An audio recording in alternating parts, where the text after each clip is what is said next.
Na itu na i jing le i jong thi kapun i shai kdar ba phila i si yana man la akas ngi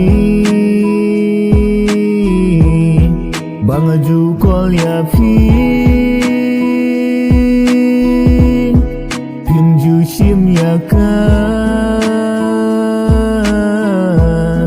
Pikan tay klim jing perwa Na du minta Sa shisin kum men shwa Nga hablong marway Kiu maru kishlay amanu Yang abanis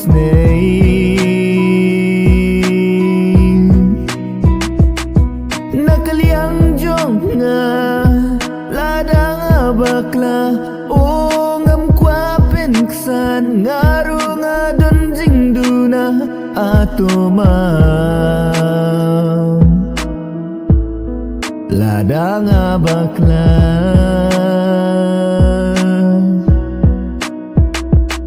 ngam tiếp chu ngam dan kinh tin ai chu kermen ba ublei un kir khu ya phi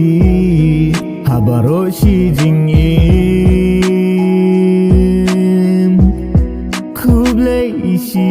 bun ya jing ye jong phi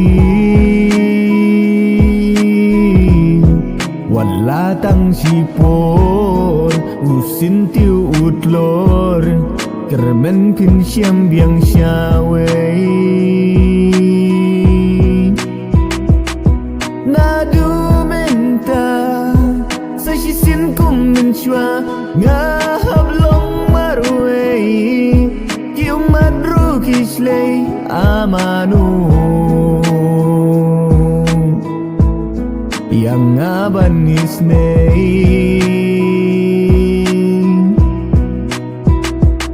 Nakaliang jong nga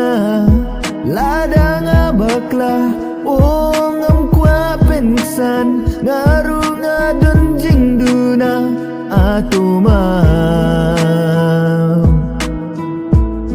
ladang abakla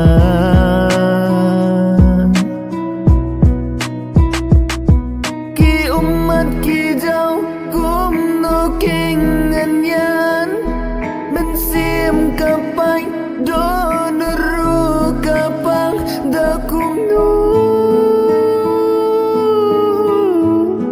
Yakingan siya